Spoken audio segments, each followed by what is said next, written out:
Olá, e começa agora mais um Correio Petropolitano na TV, primeira edição. Eu sou Mariana Braga e estamos ao vivo dos estúdios da TV Correio da Manhã em Petrópolis, trazendo as principais notícias da região. Hoje é terça-feira, 9 de dezembro, e você vai ver a seguir. 2 casos de violência doméstica são registrados em Paraíba do Sul e Três Rios neste fim de semana. Trabalhador fica ferido após um acidente com uma máquina de trabalho em um mercado no Alto da Serra, em Petrópolis. Estado do Rio de Janeiro registra mais de 100 feminicídios em 2024. Moradores fecham BR-040 em Areal em protesto contra a falta de água. Homem é preso após ferir o próprio irmão com uma faca em Três Rios. Estados do COSUD reafirmam união no combate ao crime organizado. Polícia Rodoviária Federal apreende drogas em Petrópolis. Agora no Correio Petropolitano na TV, primeira edição.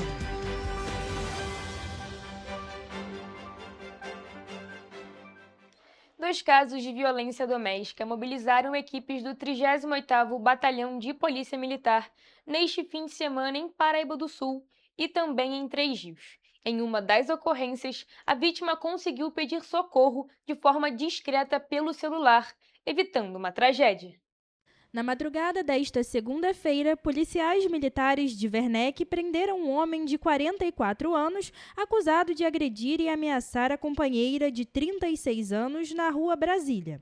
A equipe foi acionada após um alerta de violência contra a mulher. No local, a vítima contou que o agressor estava escondido dentro da própria casa. Com autorização, os policiais fizeram buscas e encontraram um homem embaixo da cama. Ele foi levado para a delegacia e preso por ameaça, com base na Lei Maria da Penha. Já em Três Rios, no bairro Habitat Novo, a ação rápida da polícia impediu um possível feminicídio depois que a vítima conseguiu pedir ajuda pelo celular. A mulher, de 30 anos, enviou mensagens para o Disque Denúncia relatando estar em cárcere privado e sob ameaça. Para não levantar suspeitas, chegou a simular um pedido de pizza. Ao chegar ao local, os policiais precisaram arrombar o portão da casa e o agressor foi encontrado ameaçando a vítima com um facão, que ele havia colocado contra o pescoço dela. O acusado foi desarmado, preso em flagrante e levado para a 108ª Delegacia de Polícia, onde permaneceu à disposição da Justiça. Para confirmar o cenário recorrente de violência, em Petrópolis, dados da Secretaria de Direitos Humanos e da Cidadania mostram que somente no mês de novembro o município registrou 124 denúncias de violência, com mais de 1.000 violações contabilizadas. Enquanto no estado, já são 79 feminicídios neste ano. Os números reforçam o alerta sobre a gravidade da violência doméstica, por isso, o último domingo foi marcado por protestos em todo o Brasil contra a violência às mulheres. E ainda nesse assunto, o estado do Rio de Janeiro registrou 107 casos de feminicídios em 2024 e mais de 60% das vítimas foram mortas pelo companheiro ou ex-companheiro. Além disso, 15 foram assassinadas por algum outro familiar e pelo menos 69 perderam a vida dentro da própria casa. Os dados são da 20ª edição do Dossiê Mulher, elaborado pelo Instituto de Segurança Pública do Estado, com base nos registros de ocorrência policial. O dossiê anterior contabilizou 99 feminicídios em 2023. Esse tipo de crime é uma qualificação penal em que o assassinato ocorre em contexto de violência de gênero, por exemplo, durante uma violência doméstica ou um estupro. No Rio de Janeiro, os casos de feminicídio correspondem a 76% de todos os registros de assassinato com vítimas mulheres, que somaram 141 no ano de 2024. O levantamento também destaca 382 registros de tentativa de feminicídio, com uma proporção ainda maior de companheiros e ex-companheiros como autores, um total de 79%. O dossiê traz ainda algumas características das vítimas e dos seus agressores. Das 107 mulheres assassinadas, pelo menos 71 eram mães, 33 tinham filhos menores de idade e 13 foram mortas na frente dos filhos. A maioria das vítimas tinham entre 30 e 59 anos e 71% eram negras. Os dados também comprovam que os assassinatos costumam ser o ato final de uma cadeia de violências. Pelo menos 77 das vítimas que morreram, ou 71%, já tinham sofrido alguma agressão anterior, mas apenas 17 formalizaram denúncia e 13 tinham medida protetiva. Já a análise dos autores mostra que quase 60% possuíam algum registro criminal anterior, principalmente ameaça, com 35 registros, e violência doméstica, com 32 registros. Em depoimentos aos policiais, 24 autores confessaram terem cometido o crime por não aceitar o término do relacionamento, e outros 24 alegaram ciúme como razão para o assassinato. A maior parte dos assassinatos, sendo um total de 61, foi presa em flagrante ou após a investigação, mas 10 deles foram dados como foragidos. Olha só, gente, um homem perdeu parte dos dedos após sofrer um acidente enquanto trabalhava em um mercado no bairro Alto da Serra, aqui em Petrópolis. O caso aconteceu no domingo e mobilizou equipes do Corpo de Bombeiros. Quem tem mais informações é a repórter Evelyn Carvalhais. O Corpo de Bombeiros foi acionado por volta das 11 horas da manhã. O acidente aconteceu na Rua Chile, em um mercado na localidade do Alto da Serra, em Petrópolis. A vítima, um homem adulto, operava uma máquina quando acabou tendo os dedos decepados. O trabalhador foi encaminhado ao Hospital Santa Teresa com ferimentos considerados moderados. Eu sou Evelyn Carvalhais para a TV Correio da Manhã. Muito obrigada, Evelyn, pelas suas informações.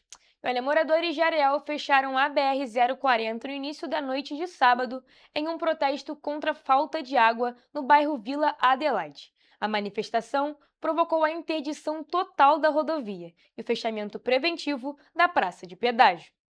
A BR-040 foi totalmente interditada no início da noite de sábado por moradores de Areal, na altura do quilômetro 43, sentido Juiz de Fora. Os manifestantes do bairro Vila Adelaide incendiaram pneus e entulhos para chamar a atenção para a falta de água na localidade. A Elovias, concessionária responsável pela rodovia, informou que a interdição começou por volta das 6h23 da noite. A praça de pedágio do quilômetro 45 também foi fechada preventivamente. Às 6h35 da noite, uma faixa chegou a ser liberada e o pedágio reaberto, mas as equipes da concessionária e da Polícia Rodoviária Federal permaneceram no trecho acompanhando o protesto. A liberação total da rodovia ocorreu às 8h11 da noite, após a conclusão da desobstrução e da limpeza da pista pelas equipes da Elovias, com apoio da PRF. E um homem foi preso após ferir o próprio irmão com uma faca em Três Rios. O crime aconteceu na noite de sábado. Por conta dos ferimentos, a vítima foi encaminhada para uma UPA da cidade. Quem traz mais informações é o repórter Gabriel Toledo. De acordo com a Polícia Civil, o homem de 47 anos feriu o próprio irmão de 37 anos com golpes de ancinho de jardim e uma faca de cozinha após um desentendimento familiar. Após serem acionados, os policiais localizaram o autor e o encaminharam para a 108ª Delegacia de Polícia, onde ele foi preso pelo crime de lesão corporal. O agressor permaneceu preso à disposição da Justiça.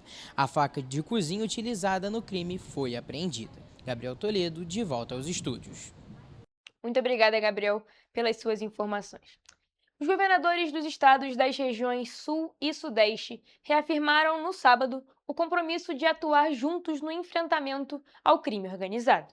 O encontro marcou o encerramento da 14ª reunião do COSUD no Rio de Janeiro e terminou com a assinatura de uma carta que reúne propostas para modernizar e integrar políticas de segurança pública em todo o país. A nossa nação, nosso lindo país, não pertence e não pertencerá a narcoterroristas que escolheram tirar a paz das pessoas. A Carta do Rio de Janeiro, assinada pelos governadores no encerramento do encontro do COSUD, reforça a necessidade de mais integração, tecnologia e inteligência para combater o crime organizado. O documento aponta falhas nos sistemas e bancos de dados nacionais e traz o compromisso dos estados em aprimorar mecanismos interestaduais de troca de informações e operações conjuntas. Não há lugar no Rio de Janeiro, em São Paulo, em Minas, no Rio Grande do Sul, no Paraná,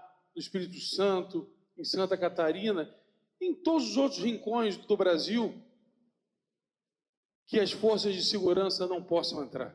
Os governadores destacaram ainda a importância de sistemas tecnológicos compatíveis capazes de cruzar dados entre os estados, especialmente em crimes como roubo e furto de celulares, além da integração dos bancos de identificação multibiométrica de criminosos. Outro ponto defendido é a recuperação de ativos de organizações criminosas, para que os recursos retornem às forças de segurança estaduais. Ao final do encontro, o governador deu uma medalha para os governadores participantes. Aproveitamos a presença física de vocês aqui para condecorá-los com essa linda medalha, que com certeza expressa toda a nossa gratidão, todo o nosso carinho, mas, sobretudo, a nossa esperança de um Brasil verdadeiramente livre. Não só livre, mas liberto. Além disso, na carta, os governadores defenderam participação ativa dos estados na tramitação da PEC da segurança, reforçaram a necessidade de preservar a autonomia das polícias estaduais e pediram novos modelos de compensação financeira para crimes de responsabilidade federal. Queria agradecer à Polícia Militar, à Polícia Civil. Queria mais uma vez lamentar e me solidarizar com os nossos 5 heróis, mas como a gente viu lá na frente, nós não retrocederemos. Os governadores pedem ainda ajustes nas legislações penal e processual penal, ampliando punições para crimes de alto potencial ofensivo, como tráfico de armas de guerra, atuação de facções dentro do sistema prisional e múltipla reincidência violenta, além de mecanismos mais eficazes contra as redes de lavagem de dinheiro. Ainda durante o encontro, o governador de Minas Gerais, Romeu Zema, foi escolhido por unanimidade como o próximo presidente do consórcio. E a Polícia Rodoviária Federal apreendeu na madrugada de sábado entorpecentes que estavam sendo transportados em caixas e sacolas plásticas dentro de um automóvel na BR-040, no quilômetro 87, na subida da Serra de Petrópolis. O motorista tentou fugir da abordagem, mas foi alcançado e preso. A ação aconteceu por volta das 4 horas da manhã do último sábado, quando equipes da PRF avistaram um veículo suspeito que teria como destino a cidade de Petrópolis. Ao receber ordem de parada, o condutor desobedeceu e iniciou a fuga. A perseguição durou poucos minutos, até que o carro foi interceptado pelos agentes. Durante a fiscalização, os policiais realizaram uma vistoria no veículo e encontraram caixas de papelão e diversas sacolas plásticas com vários tipos de droga. Ao todo foram apreendidos cerca de 39 quilos de cocaína, 836 papelotes de haxixe, 707 frascos de lança-perfume, 100 papelotes de ice, uma droga sintética, e um tablete de skunk, além de 3 munições de arma de fogo. A ocorrência foi encaminhada para a 105ª Delegacia de Polícia no Retiro, para onde o material apreendido e o motorista detido foram encaminhados. E você vai ver no próximo bloco. O governo do estado remove mais de 4.000 toneladas de barricadas em 2 semanas. O Ministério Público Federal cobra ações imediatas na Serra de Petrópolis e concessionária Elovias inicia obras na rodovia esta segunda-feira. Bombeiros militares resgatam um cavalo preso em cisterna em Petrópolis. Onça parda resgatada pelo CBMERGE é devolvida à natureza. O Estado do Rio inicia distribuição da vacina contra a bronquiolite. O Correio Petropolitano na TV, primeira edição, volta já.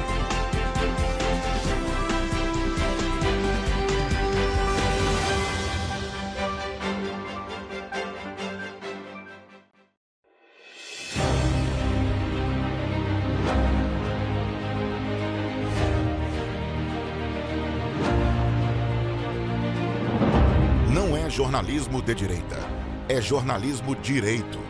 Correio Petropolitano. Tudo que seu jornal não deveria ter deixado de ser. Todos os dias, em uma banca perto de você.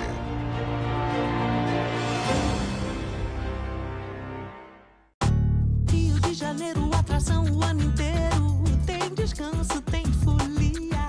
Noite e dia, alegria. Sol e praia, diversão. No prato, o copo, a festa, o bar.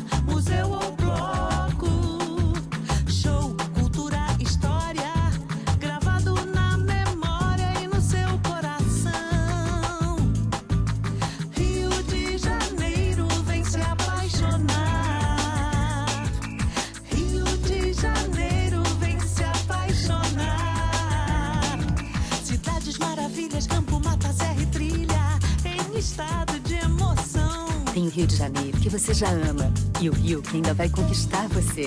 Apaixone-se pelo Rio. Rio de Janeiro, vem se apaixonar. Rio de Janeiro, vem se apaixonar. Governo do Estado do Rio de Janeiro. Enquanto você acha que alguma coisa deveria ser feita contra o racismo, a Alerj faz. As leis que você precisa, a Alerj faz. Baixe o aplicativo da Alerj e conheça seus direitos.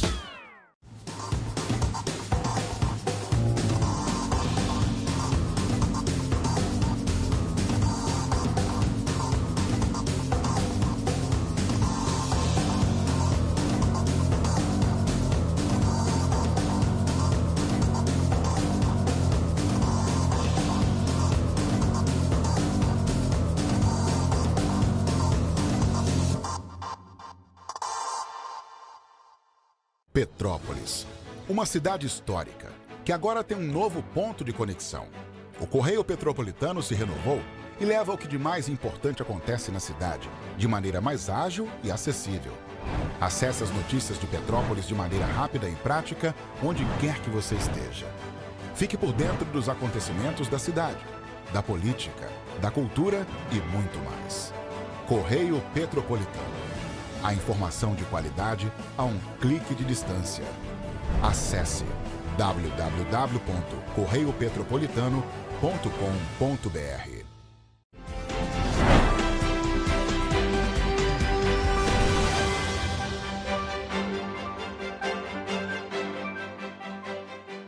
Estamos de volta.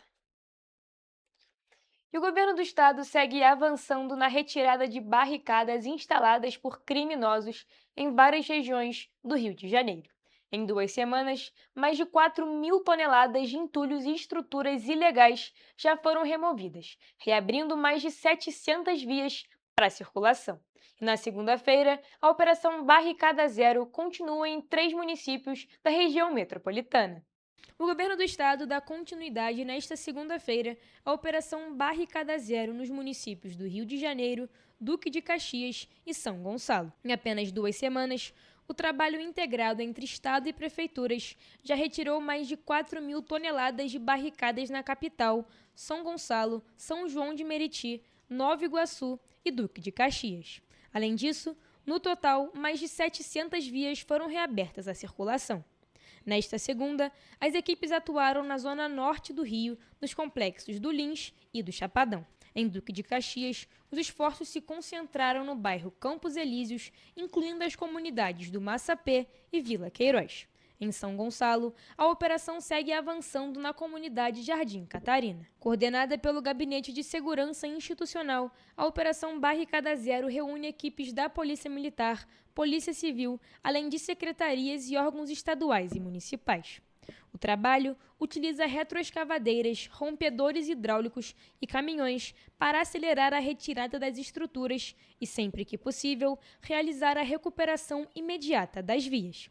Na última sexta-feira, por exemplo, 380 toneladas de barricadas foram removidas em 12 comunidades.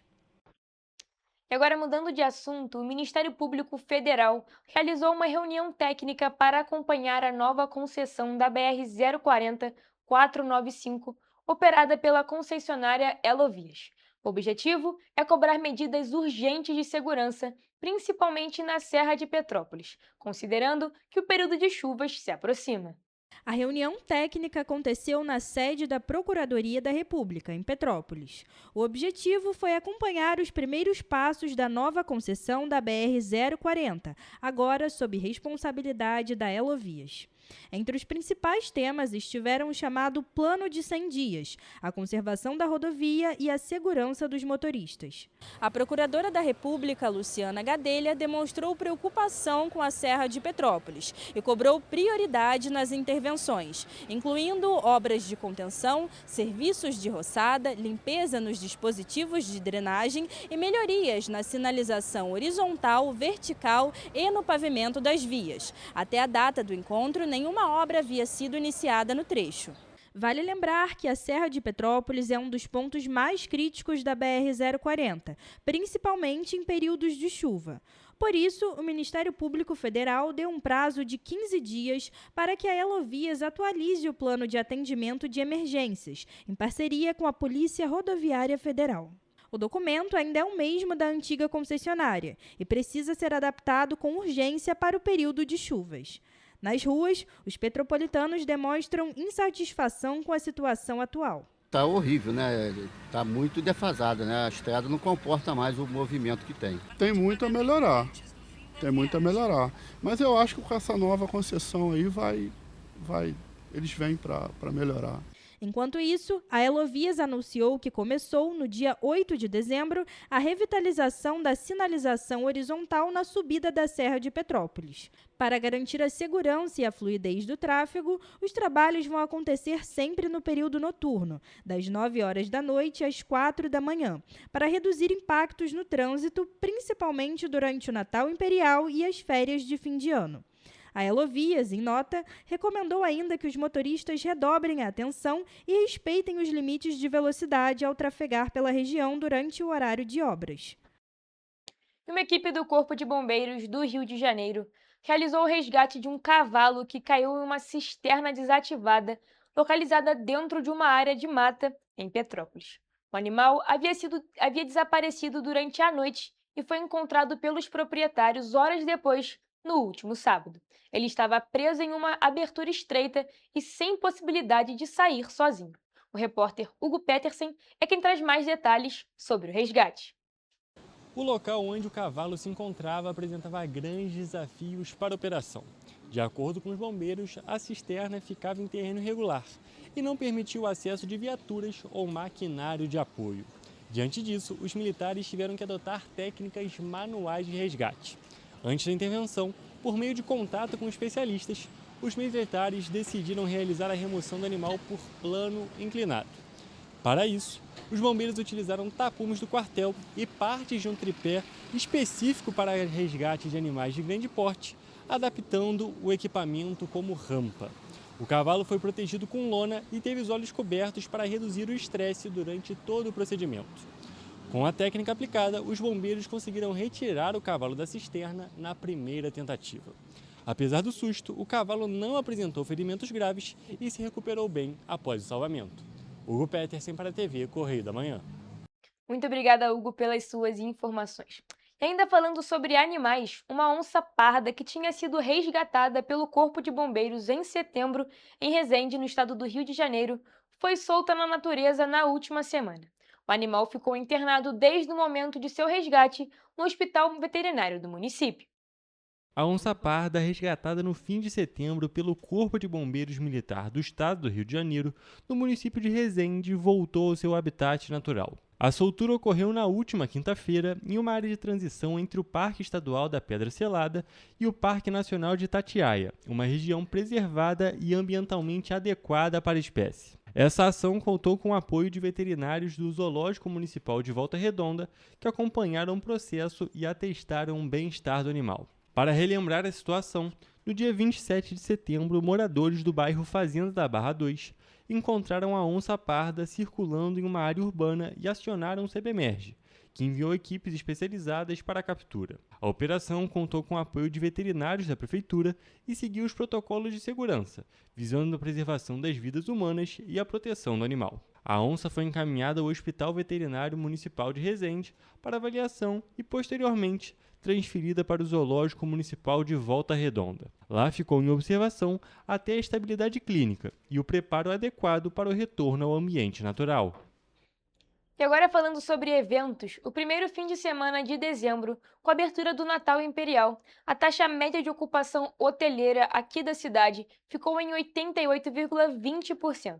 No primeiro distrito, que é o centro e arredores, os índices ultrapassaram 97%, reforçando a atratividade da região. Vale destacar que a cidade hoje possui a maior oferta de hospedagem da região, com mais de 6.600 leitos. O desempenho representa um crescimento de 10,82 pontos percentuais em relação ao primeiro fim de semana do Natal Imperial de 2024, quando a taxa média de ocupação foi de 77,38%. Além da programação do Natal Imperial, o fim de semana também foi marcado pela realização da prova do PISM, o vestibular seriado da Universidade Federal de Juiz de Fora, aplicado também aqui em Petrópolis. O exame atraiu milhares de estudantes, movimentando também os hotéis e o comércio local. Olha, gente, o Natal Imperial de 2025 segue até o dia 4 de janeiro de 2026, com mais de 100 atrações gratuitas espalhadas pela cidade. Entre os destaques está o show de Tony Garrido, que acontece no Palácio de Cristal no dia 19 de dezembro. A programação completa do Natal Imperial está disponível no site da Prefeitura em petrópolis.rj.gov.br. O Natal Imperial desse ano é realizado com captação de investimentos por lei de incentivo e conta com a realização do Ministério da Cultura, Secretaria de Estado de Turismo do Rio de Janeiro, Águas do Imperador, Elovias, ZAIS, Oldub e Prefeitura de Petrópolis. A gente agora falando sobre saúde, a Secretaria de Estado de Saúde começou na sexta-feira a distribuição da vacina contra a bronquiolite para todos os municípios do Rio de Janeiro. As doses serão aplicadas em gestantes a partir da 28ª semana de gravidez, com o objetivo de proteger os bebês contra o vírus sincicial respiratório, um dos principais responsáveis por internações de crianças pequenas no estado.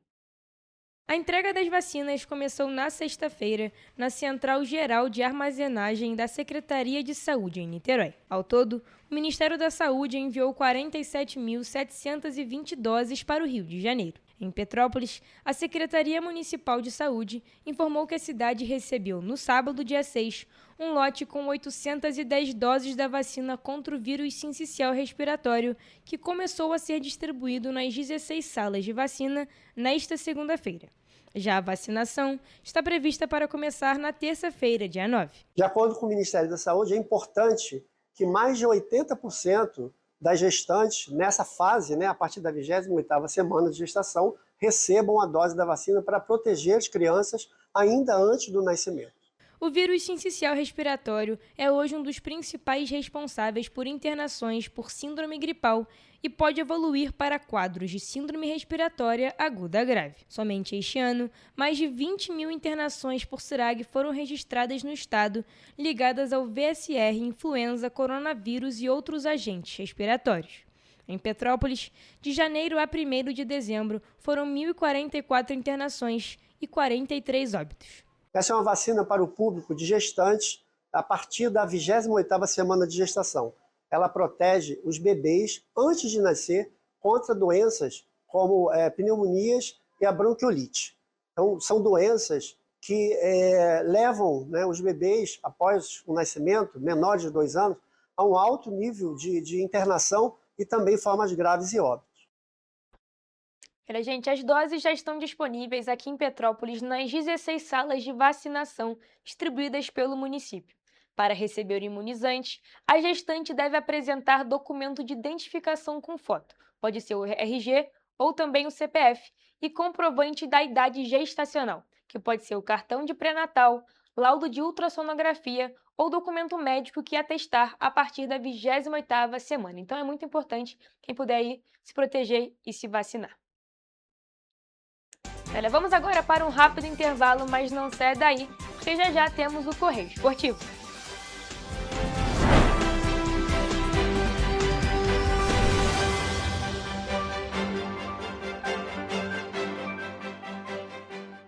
Antes não tinha saúde de qualidade no estado todo. Agora tem.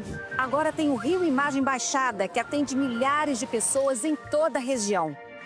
É muita gente atendida, né? E olha que tem mais. Mostra aí, Edu. Flávia, aqui tem um dos mais importantes centros de neurocirurgias do país.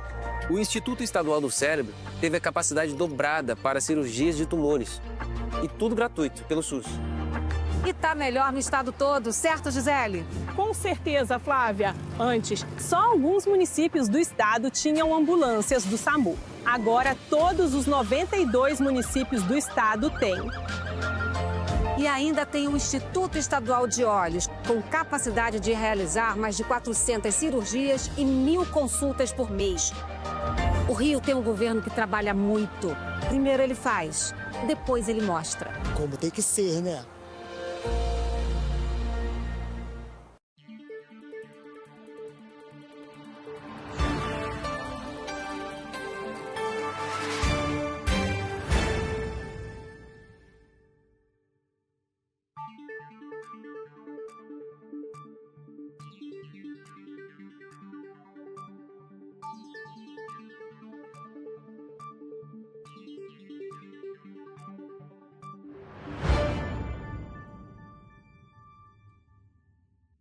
Petrópolis, uma cidade histórica, que agora tem um novo ponto de conexão. O Correio Petropolitano se renovou e leva o que de mais importante acontece na cidade, de maneira mais ágil e acessível. Acesse as notícias de Petrópolis de maneira rápida e prática, onde quer que você esteja. Fique por dentro dos acontecimentos da cidade, da política, da cultura e muito mais. Correio Petropolitano. A informação de qualidade a um clique de distância. Acesse www.correiopetropolitano.com.br. Enquanto você imagina que poderia rolar desconto na conta de luz, a Alerj faz. As leis que você precisa, a Alerj faz. Baixe o aplicativo da Alerj e conheça seus direitos. Um bom jornal tem que ser direto, tem que ser direito. Não ser de esquerda ou de direita, mas direito. É ter coragem de informar a verdade e não impor a sua verdade. É respeitar a inteligência do leitor e vontade do eleitor. Correio da Manhã, um jornal que há 124 anos tem a coragem de ser direto e direito. Em uma banca perto de você.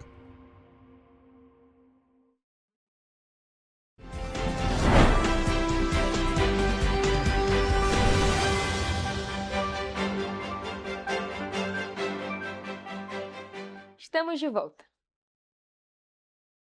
Vamos agora ao Correio Esportivo com as principais notícias do mundo do esporte com Jonathan Joras e Gabriel Toledo.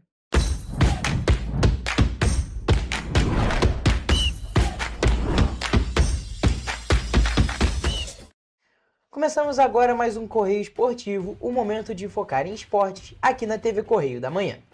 E hoje nós vamos conversar sobre skate, Fórmula 1 e, é claro, muito futebol.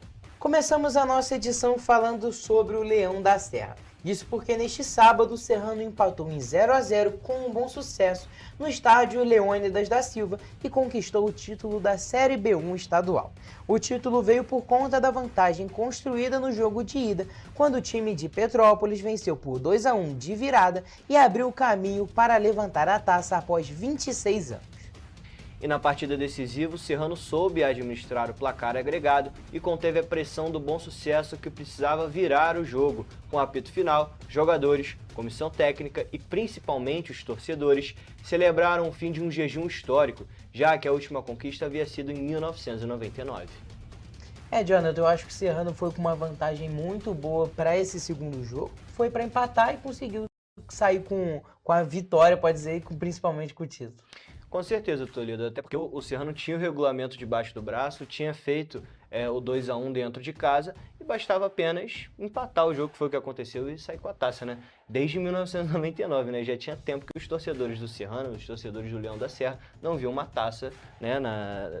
Ver o time conquistando uma taça, né? É, muito maneiro, e os torcedores fizeram uma verdadeira festa, invadiram o gramado, e pode-se dizer que o principal fator que influenciou esse título do Serrano foi a torcida. A torcida esteve presente em praticamente todos os jogos, para não dizer que foram em todos, e principalmente em casa, que em casa fizeram história, lotaram praticamente todos os jogos. Com certeza, o jogo da decisão, né, que foi aqui no Atílio Marotti, a torcida fez uma festa maravilhosa, realmente, com o sinalizador, com a fumaça, os papéis picados na hora da entrada dos jogadores. Isso bota os jogadores dentro do jogo e mostra que a torcida realmente carrega os times, e no caso do Serrano. Mas agora, trocando de assunto, vamos falar de automobilismo, já que tivemos um campeão na Fórmula 1 neste fim de semana. Exatamente, Jonathan. A Fórmula 1 2025 terminou como começou, com 3 pilotos dividindo os holofotes no GP de Abu Dhabi. Mas se o vencedor da corrida neste domingo foi um sólido Max Verstappen, o holandês não pôde impedir o campeonato mundial inédito de Lando Norris. O inglês rompeu um jejum de 17 anos da McLaren sem títulos. A equipe ainda pôs Oscar Piastri em segundo na prova.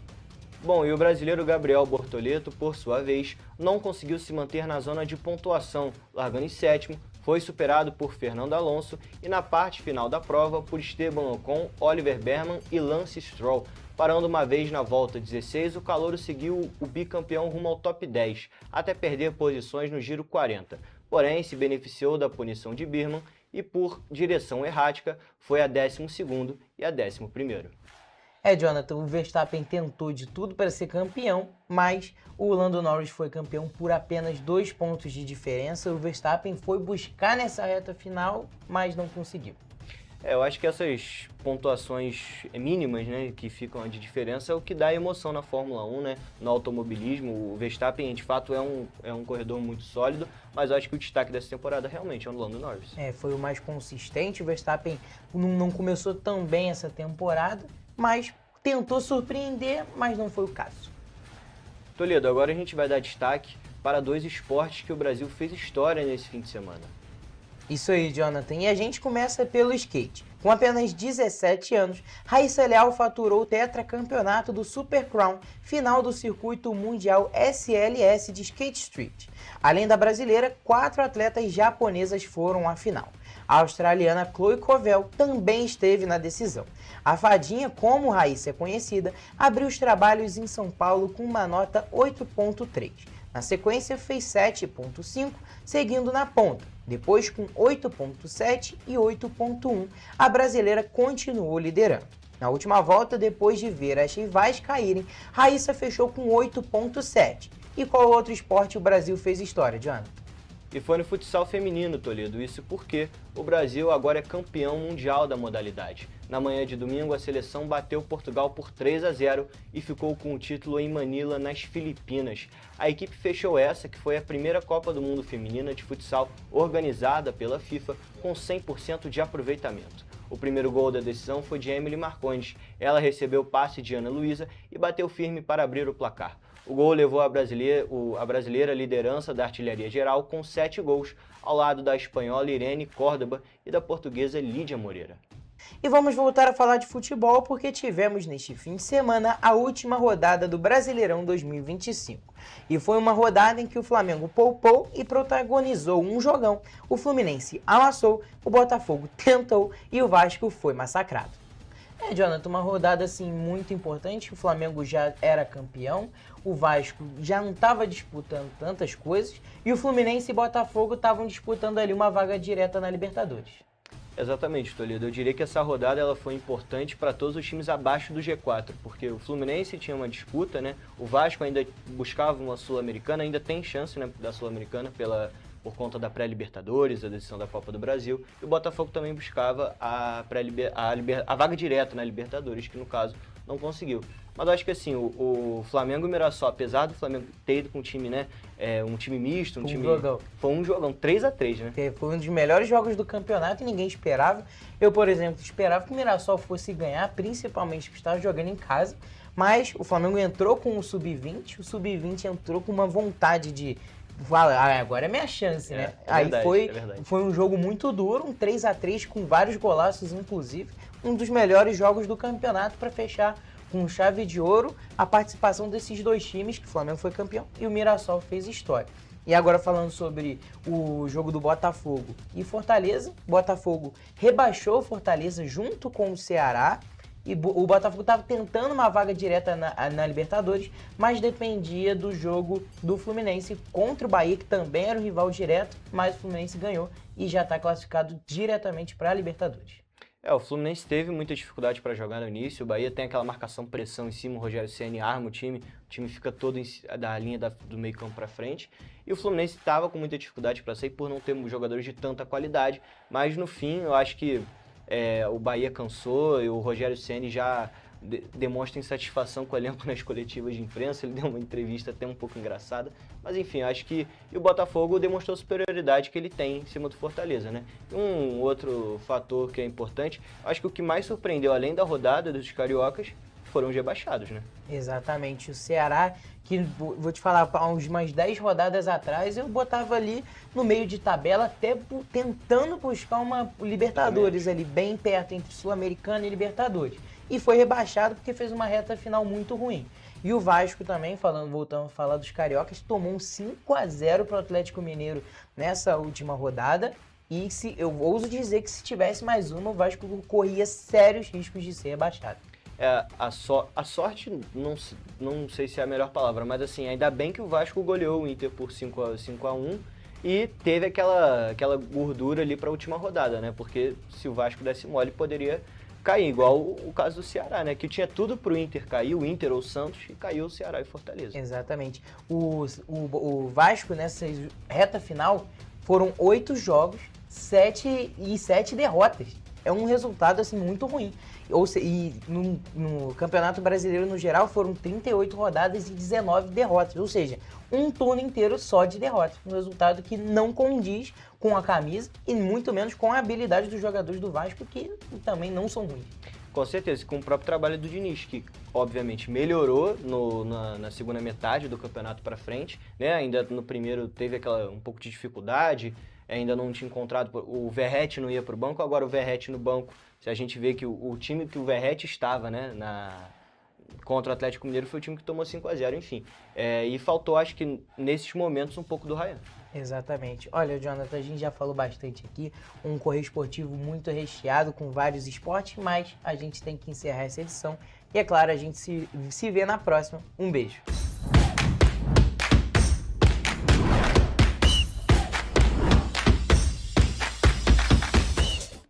Muito obrigada, Gabriel e Jonathan, pelas informações sobre o mundo do esporte. Agora, gente, nós vamos para o último e rápido intervalo, mas não sai daí, porque você vai ver a seguir. Primeira edição do Craques contra a Fome bota ginásio e estádio em Petrópolis. O Correio Petropolitano na TV, primeira edição, volta já.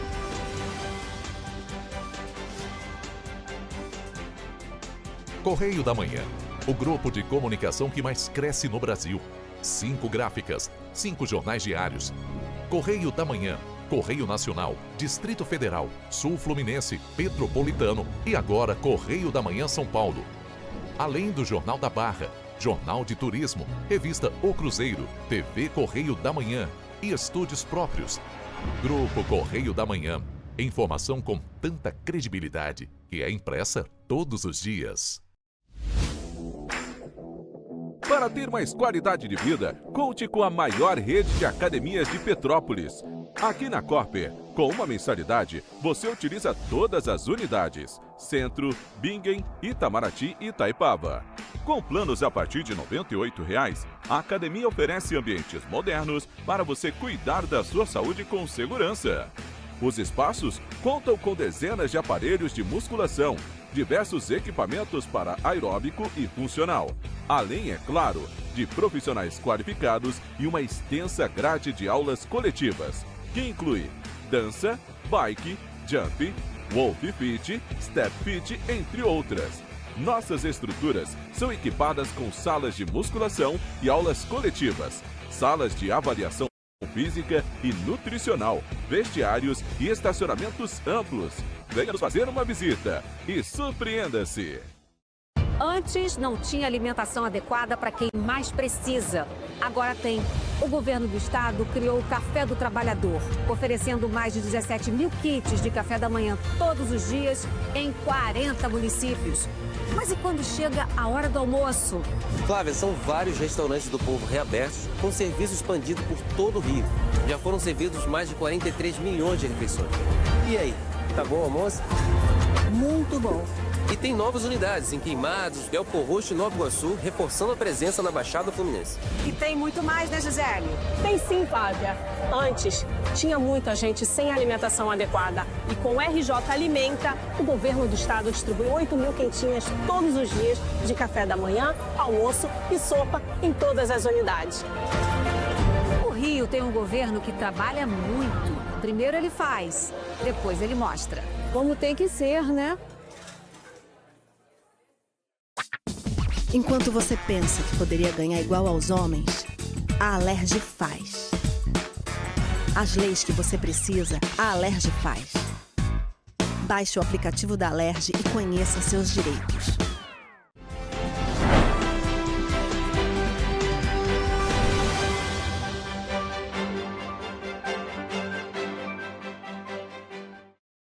Estamos de volta. E ainda falando sobre esporte, o evento beneficente Craques contra a Fome movimentou Petrópolis no fim de semana com 2 dias de jogos, interação com o público e arrecadação de alimentos. Organizada pelos atletas petropolitanos Gabriel Peck e Leozinho, a ação reuniu cerca de 1.000 pessoas no Esporte Clube Magnólia e também no Estádio Atílio Marotti do Serrano. O projeto uniu atletas, ex-jogadores, influenciadores e moradores aqui da cidade com o objetivo de arrecadar fundos para ajudar famílias em situação de vulnerabilidade no município. O fim de semana foi de bola rolando e solidariedade em Petrópolis. O evento Craques contra a Fome reuniu centenas de pessoas no Esporte Clube Magnólia e no Estádio Atílio Marotti. Os atletas Gabriel Peck e Leozinho voltaram para a cidade natal para comandar 2 dias de jogos. Teve inclusive interação com os fãs e arrecadação de doações para famílias que vivem em situação de vulnerabilidade social. Primeiramente, é um evento lindo, a cidade que eu cresci, né?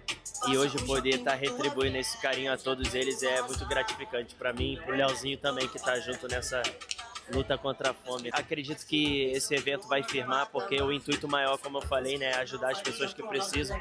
Então a gente pretende sim continuar dando sequência a esse grande evento. No sábado, o público acompanhou o futsal com a participação de escolinhas da cidade. E teve até leilão solidário. A chuteira usada por Gabriel Peck foi arrematada por R$ 2.600. É um evento que a gente fez um planejamento rápido, não estava tão programado, mas vem dando muito certo. A gente está visando ajudar diversas famílias de Petrópolis que precisam de uma simples ajuda. E creio que está sendo um sucesso. O povo da cidade comprou a ideia, então é só o início de um lindo projeto que a gente vai fazer todo ano. No domingo foi a vez do Campo do Serrano virar palco do grande jogo. Teve ainda o leilão de 2 camisas autografadas, de Leozinho e Gabriel Peck, que conseguiram arrecadar mais de R$ 3.500. Também foram leiloadas uma bola assinada pelos jogadores, uma chuteira autografada e uma camisa do goleiro Gustavinho do Cascavel Futsal. Todo o dinheiro vai para as famílias atendidas por projetos sociais da cidade. Além dos jogos e dos leilões, o evento foi ponto de encontro entre os atletas e fãs. Fotos e autógrafos marcaram a programação, que reuniu mais de 1.000 pessoas durante os 2 dias. O evento também reuniu atletas de alto nível e ex-profissionais que passaram por grandes clubes do Brasil e do exterior. Entre os nomes confirmados estavam Leandro Castan, ex-zagueiro da Roma e do Vasco, Fábio da Silva, que atuou no Grêmio e no Manchester United, Matheus Nascimento, campeão da Libertadores pelo Botafogo e hoje companheiro de equipe de Gabriel Peck no Los Angeles Galaxy. Importantíssimo, cara. Eu queria ter feito mais quando eu jogava, mas como eu fiquei muito tempo lá fora, vinha na correria, mas era para ter feito eu e meu irmão. A gente é daqui, de Petrópolis, a gente ama, jogava nesses campos todos aqui, nesse inclusive o Serrano. E pra gente é importante por amar a cidade, saber que é importante ajudar essas famílias aí que precisam. Era um sonho do Gabriel um dia fazer um evento como esse pela cidade que projetou ele, aonde ele nasceu, aonde ele cresceu e aonde eu vivo, aonde toda a minha família está aqui em Petrópolis, né? Então é grandioso. Eu fico emocionada pelo projeto, o projeto está lindo. Sabe, a gente vai manter isso para os outros anos, para que mais famílias sejam privilegiadas. E no momento mais simbólico do dia, Gabriel Peck e Leozinho, mesmo em times diferentes, trocaram passes até empatar o jogo em 9-9. Um gesto simples, mas que resume o espírito do evento. No final, o que importa mesmo não é o resultado, é a solidariedade que vence o jogo.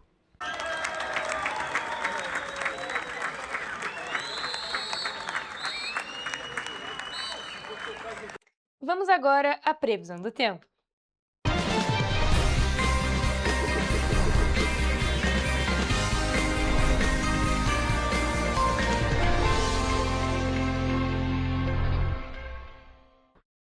Gente, amanhã já é quarta-feira, meio de semana, e é claro, a gente quer saber como é que fica o clima e a temperatura aqui para as cidades da nossa região de cobertura. É por isso que eu já estou aqui ao vivo com a repórter Evelyn Carvalhais, que vai trazer essas informações para a gente. Boa tarde, Evelyn, tudo bem? E aí, como é que fica o clima e a temperatura para esta quarta-feira? Boa tarde, Mariana. Boa tarde a todos que estão nos acompanhando. Bom, a gente ainda não está oficialmente no verão, mas já estamos experimentando o clima típico da estação. E eu já adianto que a previsão é mais ou menos a mesma em todas as cidades da nossa região de cobertura. Claro que no Centro-Sul está sempre mais quente, né, do que as outras cidades, mas já vou adiantar mais ou menos. Então, começando por Nova Friburgo, como de costume, o dia será de sol com algumas nuvens, podendo chover rápido durante o dia e a noite. Os termômetros variam entre mínima de 18 e máxima de 23 graus. Já em Teresópolis, o dia segue essa mesma tendência, de sol com algumas nuvens e chuva rápida durante o dia e a noite. Nesse caso, as temperaturas variam entre mínima de 20 e máxima de 24 graus.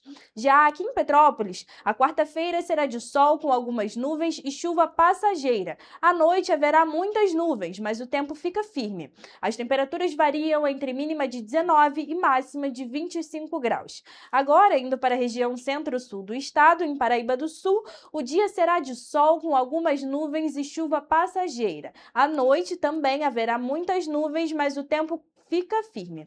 Os termômetros variam entre mínima de 21 e máxima de 29 graus. E para finalizar a nossa previsão do tempo, em 3 dias a quarta-feira será de dia de sol com algumas nuvens, também podendo chover rápido durante o dia e a noite. As temperaturas variam entre mínima de 22 e máxima de 30 graus. Evelyn, a gente pode ver que, como você disse, a gente já está experimentando um pouco da sensação do verão, né? Durante todo esse mês de dezembro, a gente já está com essas temperaturas elevadas, né? Com máximas ali perto dos 30, principalmente na região centro-sul do estado. Aqui na região serrana, as máximas chegam nos 25, 26 graus, ou seja, já está bem mais quente do que a gente viu no mês passado. E também as mínimas ali na casa dos 20, então assim, não está realmente mais frio. Além disso, chuva, como é esperado nesse mês de dezembro, como você mesma disse na matéria de ontem sobre a previsão do tempo de dezembro. Mas se preparar, sair agasalhado não, desculpa, sair com guarda-chuva, é claro, para não correr risco de se pegar desprevenido, né?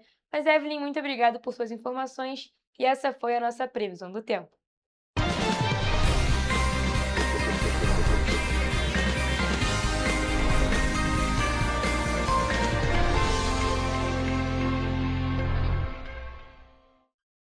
Pessoal, a gente fica por aqui, mas mais notícias e informações você encontra nos nossos telejornais, além do nosso site em correiopetropolitano.com.br, as nossas redes sociais, o Facebook, TV Correio da Manhã e os nossos Instagrams, @Correio Petropolitano e @TV Correio da Manhã. Siga a gente para se manter sempre informado. E a participação de vocês através do envio de denúncias é muito importante.